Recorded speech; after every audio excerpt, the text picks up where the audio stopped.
Part 1. You will hear a telephone conversation between a woman and a man who works for a holiday company about a holiday she would like to go on. First, you have some time to look at questions 1 to 6.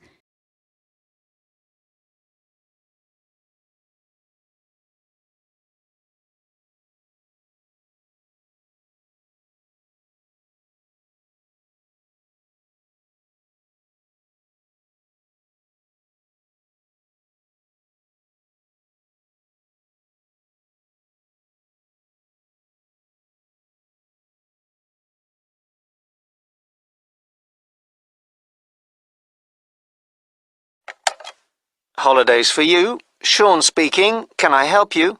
Oh, hi. I've been looking at your website. I'm interested in a cycling holiday in Austria in April.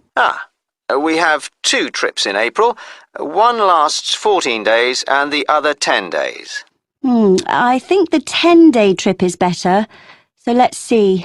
I've got a calendar here. What are the dates? Well, that trip is in the middle of the month. It starts on the 17th of April and it finishes on the 27th. That suits me. I can't leave work before the 10th of April. Let me see if there are any spaces. Is it just for yourself? Myself and my sister, so 2 of us. Yes, we have spaces. Is it a big group? At the moment, there are 12 people booked on this trip, and with you 2, that will be 14. The maximum number is 16, so it's almost fully booked. We can't go over that because it's hard to keep a larger group together. I need to check that I'm fit enough for this, but the distances look okay. The website says we'll ride approximately 45 kilometres a day. Is that right? That's correct, and I've got the exact distances here. It really depends on which part of the trip. Some days are only 35 kilometres, and some are more, but you'll never have to cycle more than 50 kilometres in one day. Oh, okay. I can manage that. And we stay in hotels? Yes, they all have restaurants, and the rooms have ensuite facilities. And do they have pools? It's how I relax after a long day. There is a swimming pool in a few of the hotels, but none of them has a gym. I don't think we'll need a gym after all that cycling. I'd better find out how much the holiday costs before I get too excited. Including flights, it's £1,177 for one person. Oh, we'll book our own flights on the internet. That's just £1,013 then. And we can book insurance for you if you want. And which meals are included in that price? Well, breakfast, of course, and the hotels will provide you with a packed lunch each day. We do stop during the afternoon in a village somewhere for a rest, so any snacks you buy then are extra. Then dinner will be in the hotel every evening, and that's included in the price of the holiday. Before you hear the rest of the conversation, you have some time to look at questions 7 to 10.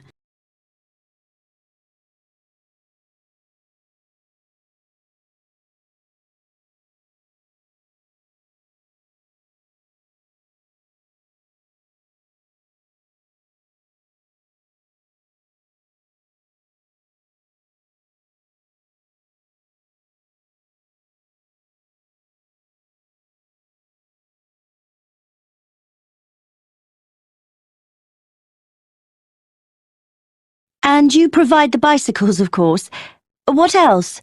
A lock and a bell come with the bike, as well as lights, although you shouldn't need to cycle in the dark.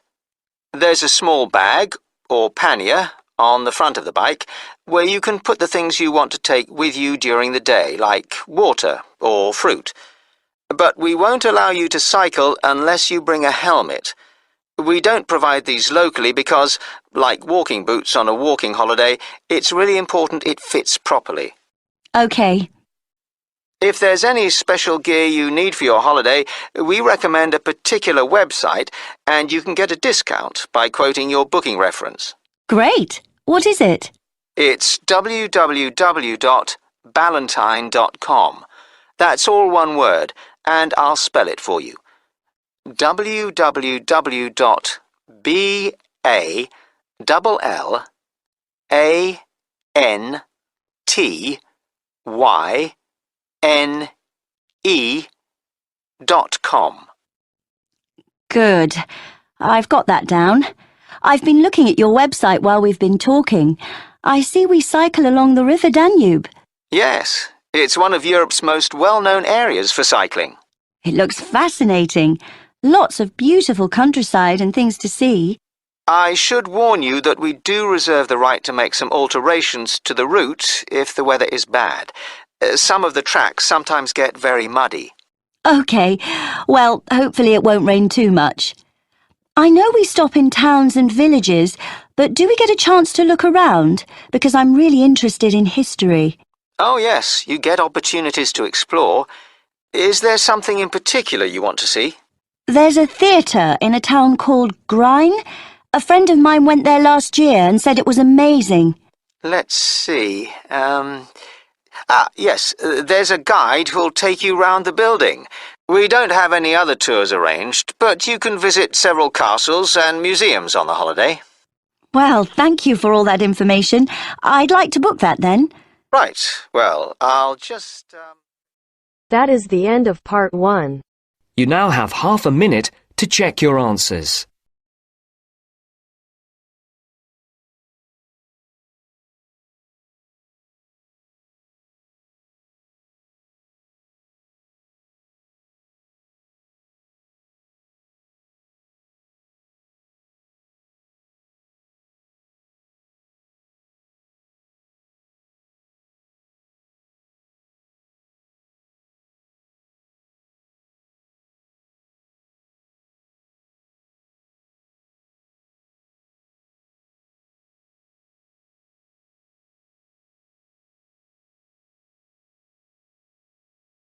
Now turns to part 2. Cut 2. You will hear someone talking on the radio about food and restaurants in the local area. First, you have some time to look at questions 11 to 14.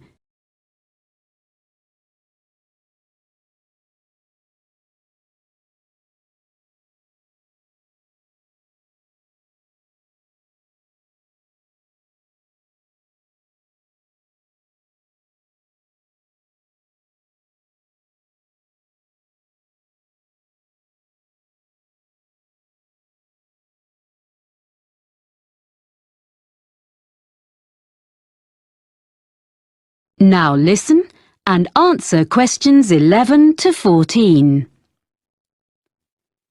And now we have our Know Your Town section, where we look at what's on offer in our area. Today, John Munro is going to tell us about local food and eating out. John. Well, most of us buy our food in supermarkets these days, but we're very lucky having a wonderful market here.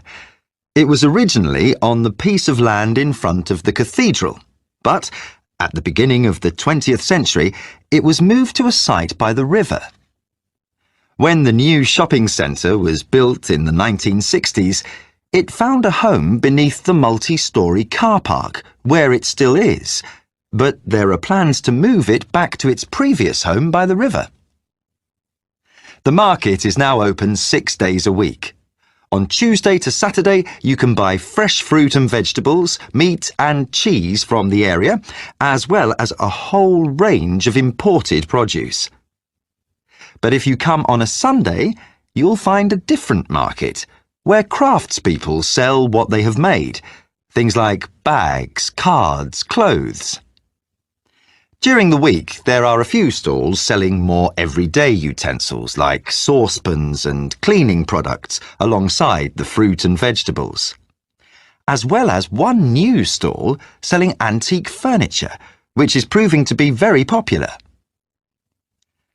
People often ask what our local dish is. As we're by the sea, they expect it to be some kind of fish recipe. Our fish is good, of course, but there isn't one particular dish that stands out. What we do have is an apple cake that isn't really made anywhere else. There's a new cafe in the high street, Barton's, which bakes them fresh every morning and serves them with delicious homemade ice cream in a choice of flavours. Now, the harbour is obviously the place to buy fresh fish. Every morning there's a stall where local fishermen sell a selection of the day's catch before the rest goes to London or abroad. They've been doing that for as long as anyone can remember, of course. But the harbour itself looks very different from a few years ago.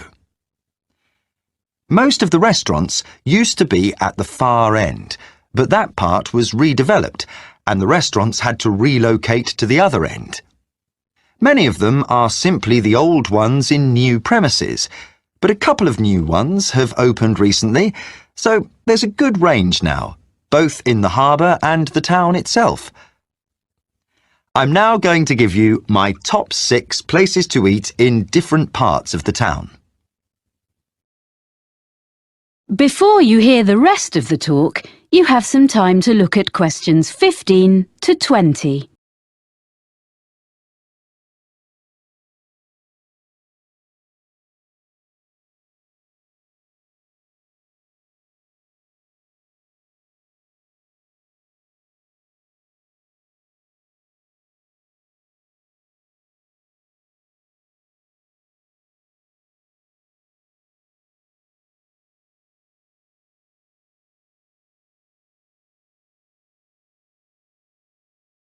Now listen and answer questions 15 to 20.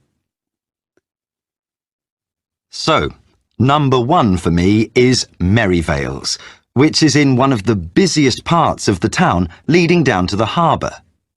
It's in a side street, so it doesn't look out over the water, but it's very close, so you can take a walk after your meal and find one of the cafes with live music.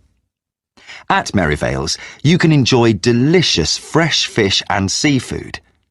The friendly staff offer very attentive service and a really enjoyable evening.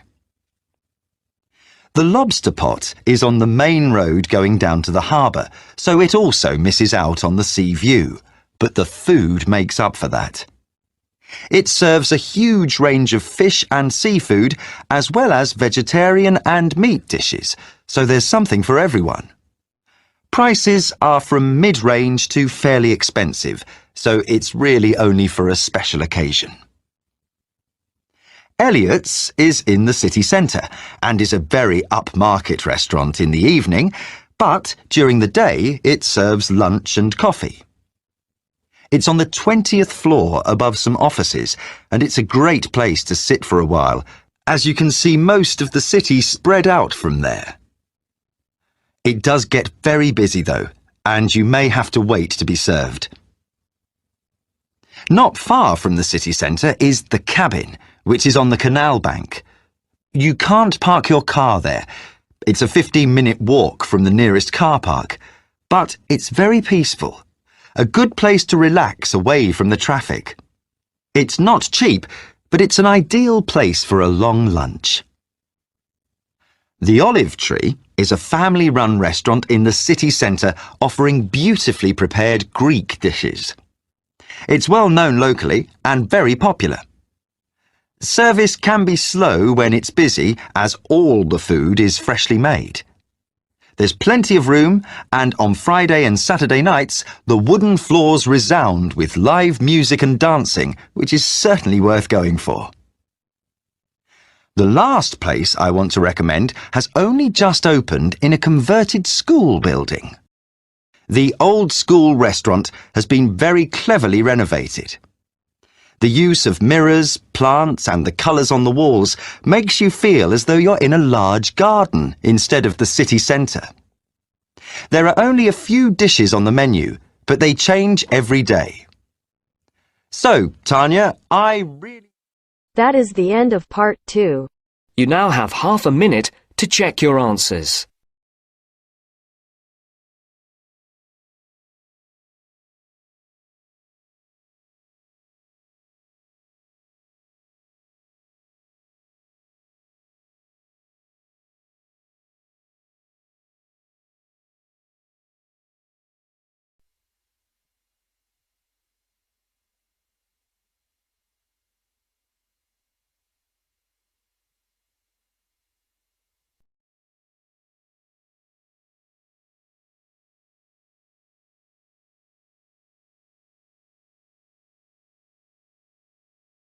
Now turns to Part 3.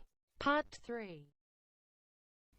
You will hear a university tutor and a new student called Paul discussing Paul's work experience and Latin American Studies course. First, you have some time to look at questions 21 to 26.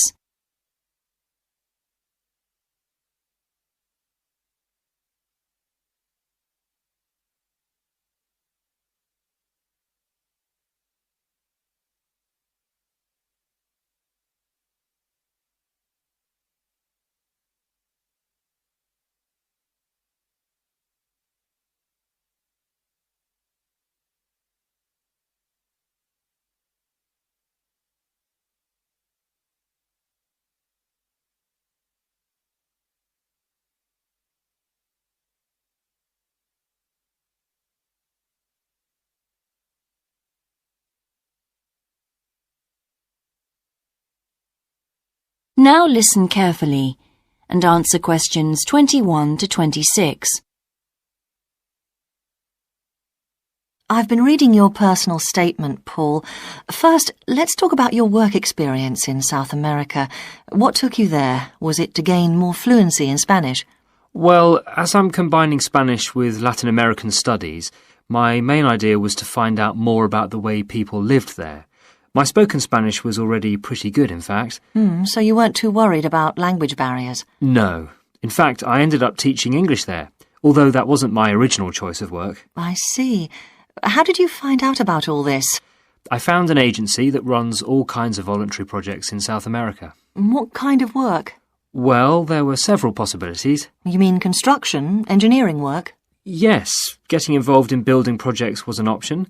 Then there was tourism, taking tourists for walks around the volcanoes, which I actually chose to do, and then there was work with local farmers.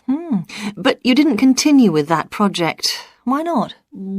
Because I never really knew whether I'd be needed or not. I'd thought it might be difficult physically, but I was certainly fit enough. Now, I wanted to do something that had more of a proper structure to it, I suppose. I get demotivated otherwise.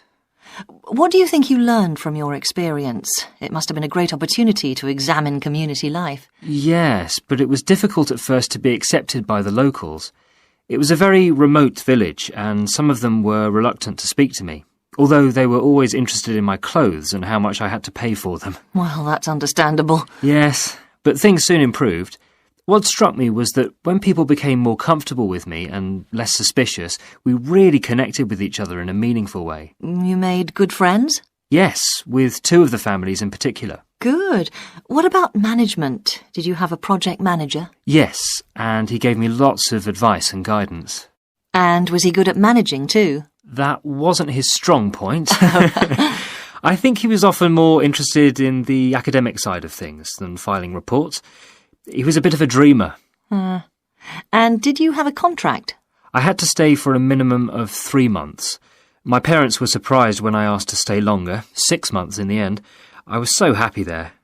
And did anything on the administration side of things surprise you? What was the food and lodging like? Simple, but there was plenty to eat, and I only paid $7 a day for that, which was amazing, really. And they gave me all the equipment I needed, even a laptop. You didn't expect that then? No. Well, I'll look forward to hearing more.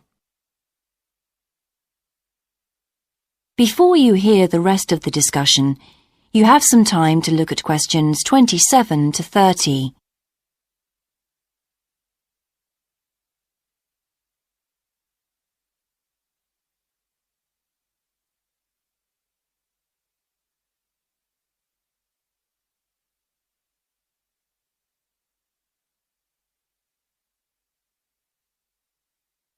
Now listen and answer questions 27 to 30. But now let's look at these modules. You'll need to start thinking about which ones you'll definitely want to study. The first one here is Gender Studies in Latin America. It looks at how gender analysis is reconfiguring civil society in Latin America. Women are increasingly occupying positions in government and in other elected leadership positions in Latin America. I think you'd find it interesting. If it was to do with people in the villages rather than those in the public sphere, I would. OK. What about second language acquisition? Do you think I'd find that useful? Well, you've had some practical experience in the field. I think it would be. I hadn't thought about that. I'll put that down as a definite then. OK. What about Indigenous women's lives? That sounds appropriate. I thought so too, but I looked at last year's exam questions and that changed my mind. Don't judge the value of the course on that. Maybe talk to some other students first, and we can talk about it again later. OK. Yes, and lastly, will you sign up for Portuguese lessons?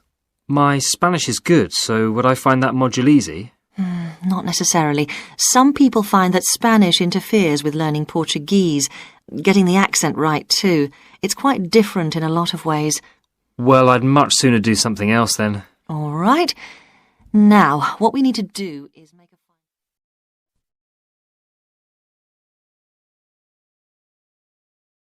That is the end of part 3. You now have half a minute to check your answers.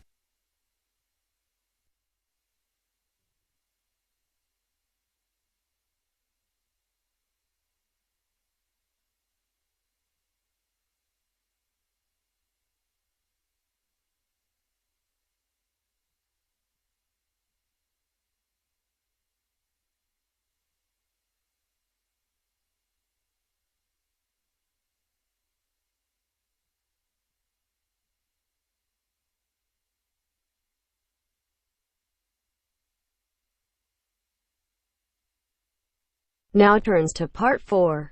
Part 4.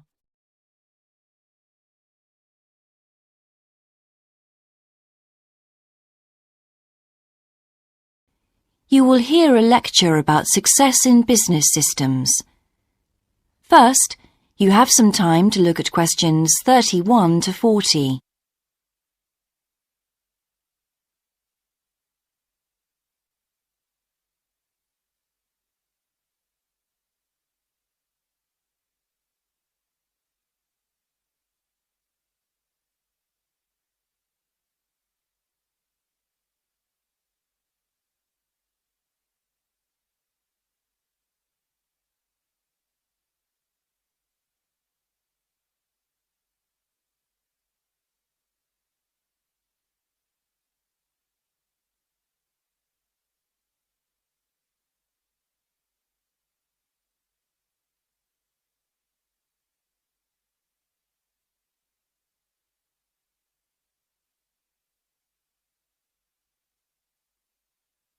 Now listen carefully and answer questions 31 to 40. Good morning, everyone.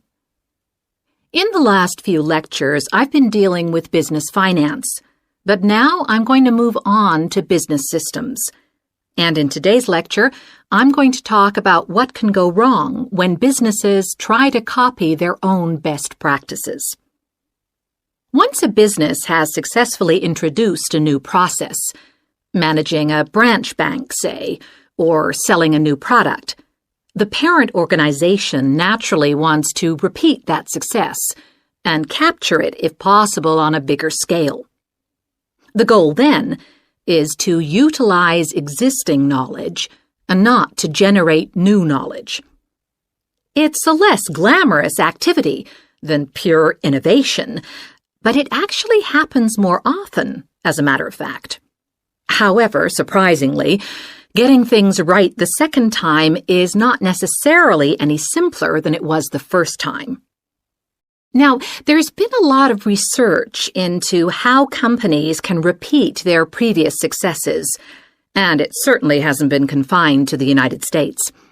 It seems that most large industries are trying to repeat their own successes and manage the knowledge they've acquired. But even so, it has been shown that the overwhelming majority of attempts fail. A host of studies confirm this, covering a wide range of business settings: branch banks, retail stores, real estate agencies, factories, call centers, to name but a few. So why do so few managers get things right the second or third time? Let's consider one reason for failure. placing too much trust in the people who are running the successful operation, the experts, shall we say. Managers who want to apply existing knowledge typically start off by going to an expert, such as the person who designed and is running a successful department store, and picking their brains. Now, this approach can be used if you want to gain a rough understanding of a particular system, or understand smaller, isolated problems. The trouble is, even the expert doesn't fully grasp the whole thing, because when it comes to complex systems, the individual components of the process are interwoven with one another. The expert never has complete access to the necessary information. And the situation's complicated even further by the fact that experts are usually not aware of their own ignorance. The ignorance can take various forms. For instance, a lot of details of the system are invisible to managers. Some may be difficult to describe, learned on the job, and well known by workers, perhaps, but impossible to describe in a way that's helpful. And there are some things that people know or do that they're not even aware of.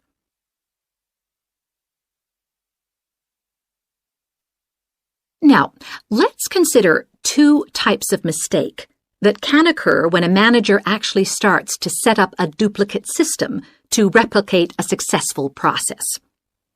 Firstly, perhaps he forgets that he was just trying to copy another process and starts trying to improve on it. Another mistake is trying to use the best parts of various different systems in the hope of creating the perfect combination. Unfortunately, attempts like these usually turn out to be misguided and lead to problems. Why? Well, for various reasons. Perhaps there weren't really any advantages after all, because the information wasn't accurate. Or perhaps the business settings weren't really comparable. More typically, the advantages are real enough, but there are also disadvantages that have been overlooked. For example, the modifications might compromise safety in some way. So, what's the solution?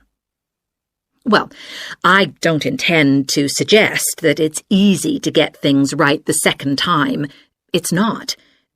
But the underlying problem has more to do with attitudes than the actual difficulty of the task, and there are ways of getting it right.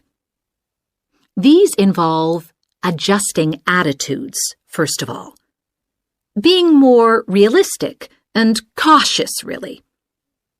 Secondly, they involve exerting strict controls on the organizational and operational systems. And this, in turn, means copying the original as closely as possible. Not merely duplicating the physical characteristics of the factory, but also duplicating the skills that the original employees had. Reliance on a template like this offers the huge advantage of built-in consistency.